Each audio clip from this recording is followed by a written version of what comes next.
Escuchas un podcast de Dixo. Escuchas Fuera de la Caja con Macario Esquetino.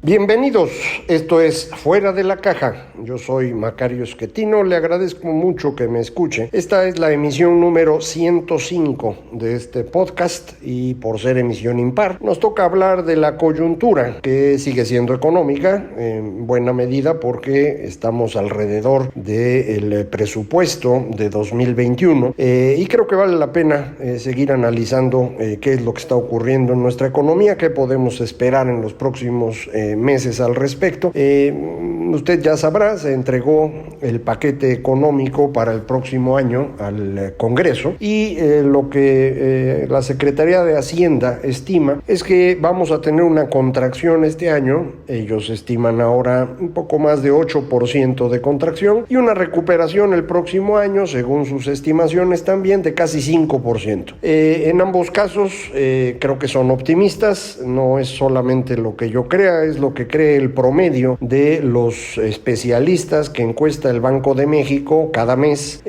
acerca de qué es lo que creen que va a pasar en inflación, en tasa de interés, en tipo de cambio, en crecimiento económico. Y en este último indicador, la estimación de la mediana, es decir, justo a la mitad de los estimadores, de los especialistas, esperan una caída de 10% este año y un crecimiento el próximo año de 3%.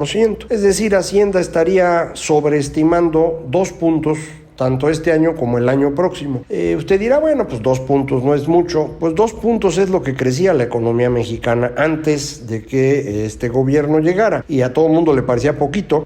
Sin embargo, bueno, ahora sabemos que no era tan poquito. Crecer 2% implica que la economía nacional le alcanza para que cada uno de los mexicanos en promedio tenga más cosas en el año siguiente, incluso contando el crecimiento poblacional.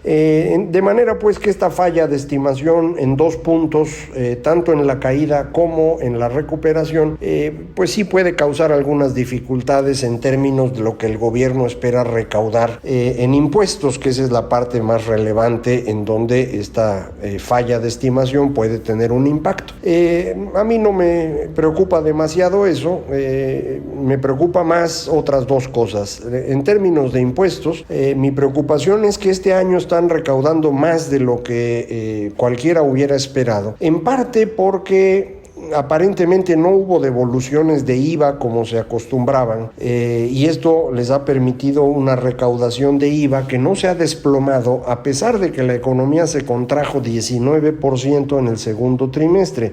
No tuvimos una caída en el impuesto al valor agregado en esa magnitud y en impuesto sobre la renta incluso hay un pequeño crecimiento contra el año anterior, insisto, a pesar de este desplome de la economía nacional, y la causa parece ser la recaudación en grandes contribuyentes a quienes se les obligó a pagar adeudos que traían de hace tiempo y que estaban en disputa con la Secretaría de Hacienda. En lugar de continuar los pleitos y seguir en tribunales, Hacienda los obligó y pagaron. ¿Cómo los obligó? No lo sé, no estaba yo ahí, pero tengo alguna idea de que las cosas no fueron lo más pacíficas posible. En cualquier caso, esta recaudación tanto de IVA que no se devuelve como de impuestos sobre la renta que se extrajo a deudos pendientes no se van a repetir en el próximo año. Entonces, la estimación de ingresos, al hacerla sobre un dato que es excesivo en este momento, pues creo que puede fallar. Entonces, piense usted que en impuestos para el próximo año, el gobierno puede estar teniendo una sobreestimación de entre 100 y 200 mil millones de pesos. Pero la parte más grave no es esa, sino la otra, la sobreestimación de petróleo. Aquí el gobierno ha intentado que Pemex vuelva a producir petróleo. Es una idea muy extraña, ya la hemos comentado en otras ocasiones, que llevó a estimaciones de que, por ejemplo, en 2020 Pemex estaría produciendo 1.95 millones de barriles al día. Esto parecía realmente absurdo y sí lo fue. En realidad andamos en 1.68 y creo que terminaremos el año abajo de eso, es decir, el gobierno habrá fallado en su estimación por 300,000 barriles al día. Esto es 15% de falla. Adicionalmente, el precio ha estado más abajo de lo esperado, pero eso no lo puede culpar uno al gobierno porque el precio se mueve con lo que dice el mercado. Entonces ahí yo no tendría queja. Mi preocupación es que están estimando producciones que no van a poder cumplir. Bueno, pues para el próximo año vuelven a hacer lo mismo. Dicen que vamos a producir 1.87 millones de barriles diarios. Yo dudo que estemos en 1.5 para el próximo año. La verdad lo dudo porque estamos dependiendo ya prácticamente del complejo Q-Maloob-Zaap y de estos tres campos. Q viene ya en caída, una caída muy suave, pero es una caída. Zaap mantiene su producción más o menos bien, pero Maloob se empezó a hundir. Y este sí me preocupa porque es el campo que más produjo en los últimos 2 años. Lo estuvieron forzando con inyección de nitrógeno, entiendo, y es posible que pues ya esté ahora sí en franca declinación. Si ese fuera el caso, entonces ni a 1,5 millones de barriles diarios vamos a llegar. Si usted quita Q-Maloob-Zaap, la producción nacional no llega a 1 millón de barriles, no alcanza ni para nuestro consumo diario de combustibles y petrolíferos. Entonces están tratando de forzar una cosa que no puede ocurrir. Si vuelven a fallar para el próximo año como fallaron en este, es decir, por 300,000 barriles diarios, como todo parece indicar, estaríamos entonces hablando de que les van a faltar 450,000 millones de pesos de ingresos por esta sobreestimación. Si le sumamos los 100,000 que van a faltar por el asunto de ingresos por impuestos, pues ya andamos en 550,000 millones de pesos de faltante. Esto va a tener que cubrirse con endeudamiento, pero va a ser un endeudamiento que se va a hacer no porque esté uno pensando en invertir en ciertas cosas o porque esté uno organizando programas de apoyo a la recuperación económica. Es endeudamiento porque están haciendo mal las cuentas y ese es un asunto bastante serio. ¿Por qué me preocupa? Porque pues el dinero que están estimando gastar en 2021 ya lo tienen asignado de una manera que confirma lo que hemos visto los últimos años. Este gobierno está concentrado exclusivamente en los caprichos del presidente, en repartir dinero vía programas sociales que son realmente compra de votos y en fortalecer al ejército. Son las únicas 3 cosas que hacen. Para financiar eso, todo lo demás pierde recursos. Es decir, no se está invirtiendo en salud, no se está invirtiendo en educación, no se está invirtiendo en desarrollo económico ni rural. No, todo el dinero se está gastando en tratar de que Pemex sea una potencia, cosa absurda, en la construcción de 2 bocas que todo indica no va a avanzar.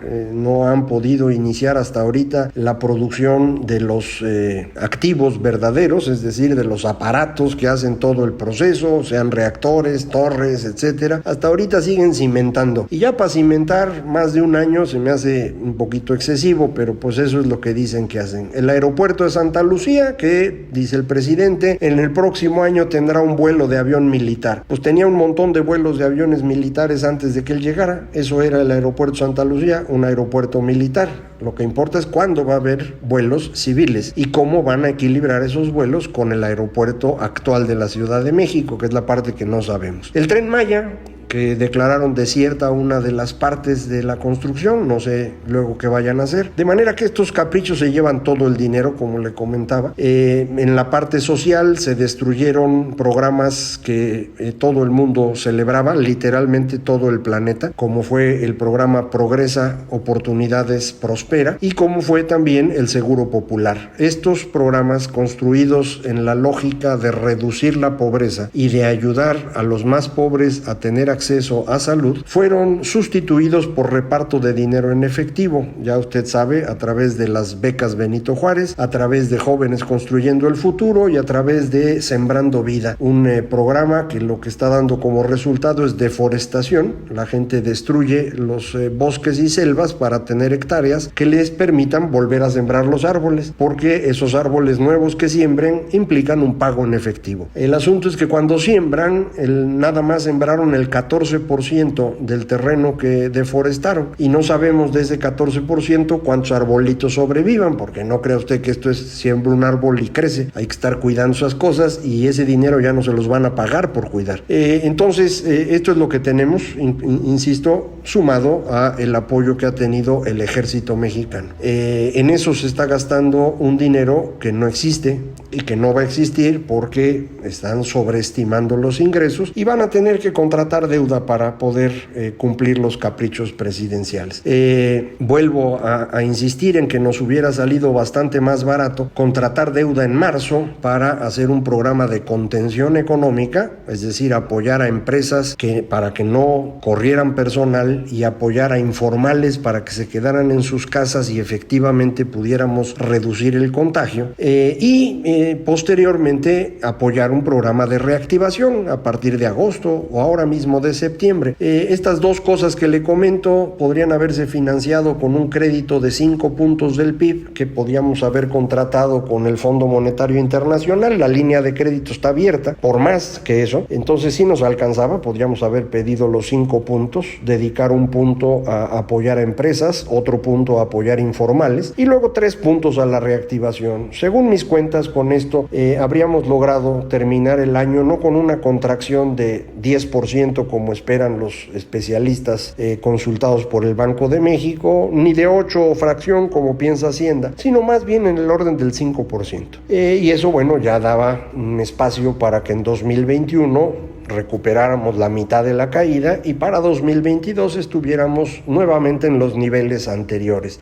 No se hizo así, no se contrató deuda, no se apoyó a empresas ni a informales, por eso el contagio siguió creciendo. En México no hay ningún efecto de la cuarentena, como sí lo puede usted ver, por ejemplo, en la ciudad de Nueva York, o lo que pasó en Italia, o lo que pasó en España. En el momento que hay cuarentena, los contagios se derrumban. En México siguieron parejito, no cambiaron, ni siquiera, digamos, dependiente. ¿Por qué? Pues porque no hubo ninguna cuarentena. Una gran cantidad de mexicanos tuvo que seguir saliendo a la calle porque no tenía cómo ganarse la vida y no había apoyo del gobierno. Y adicionalmente el presidente se burlaba de la pandemia y seguía como hasta el día de hoy sin usar tapabocas o cubrebocas porque, pues, no sé por qué razón, creo que porque se acuerda de Felipe Calderón, que sí lo usó durante la epidemia de 2009 y no quiere parecerse a él. Yo no sé qué cosas piense el señor López Obrador, el resultado sí lo sé.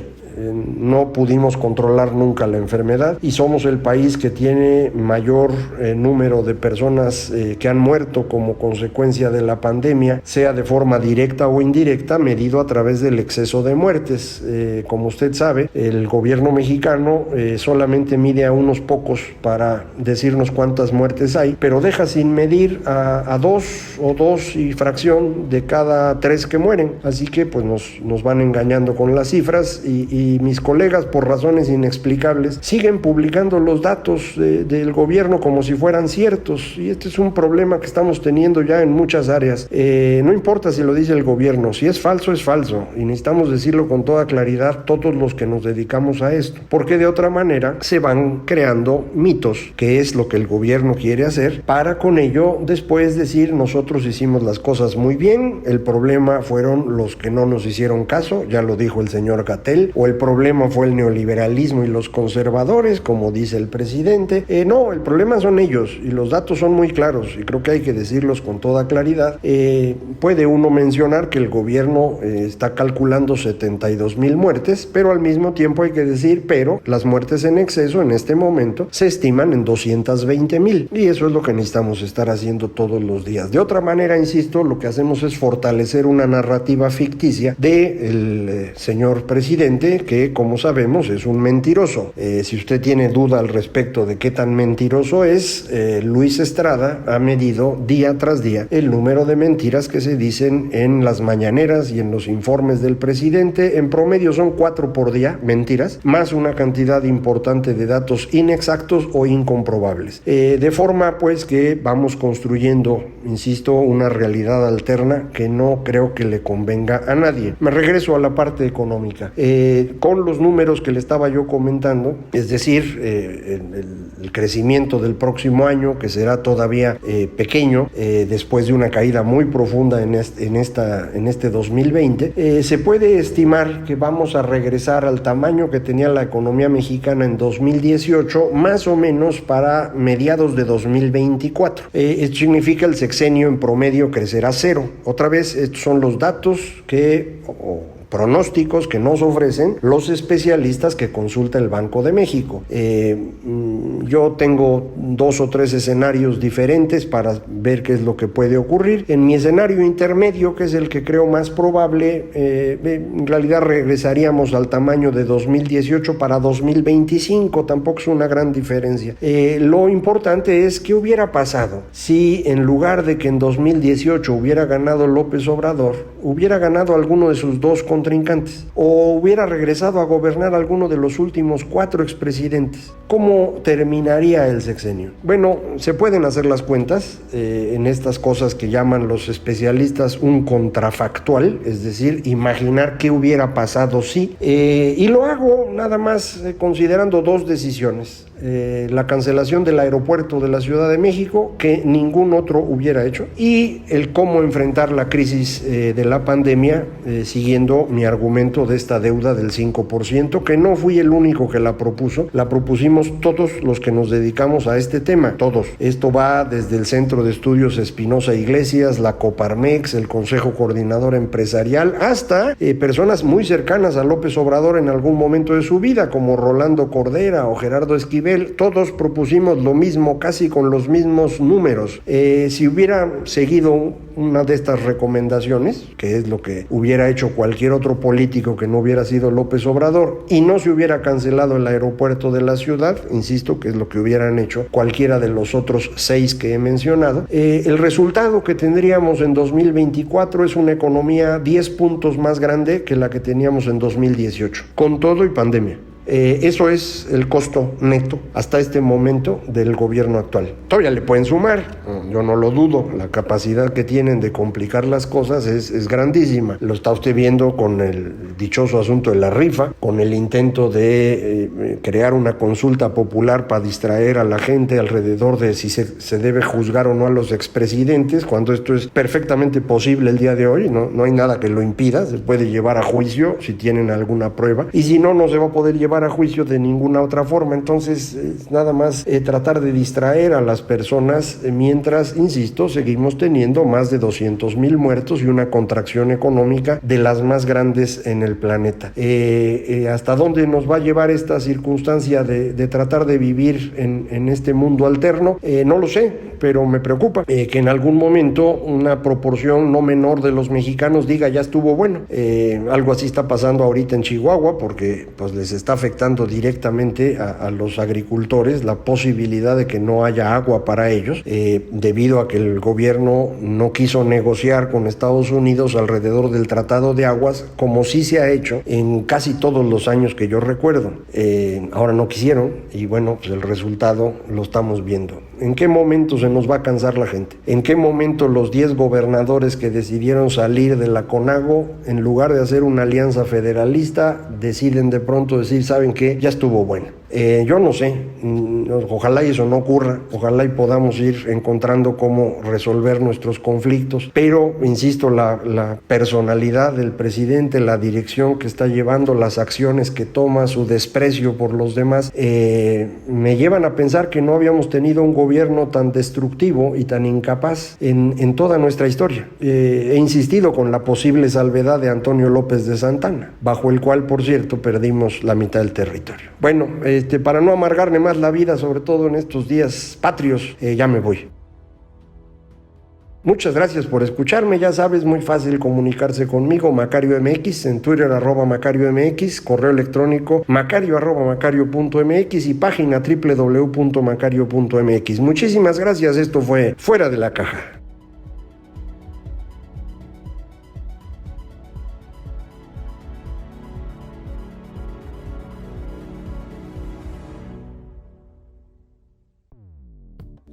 Dixo presentó Fuera de la Caja, con Macario Esquetino. La producción de este podcast corrió a cargo de Verónica Hernández. Coordinación de producción, Verónica Hernández. Dirección General, Dani Sadia.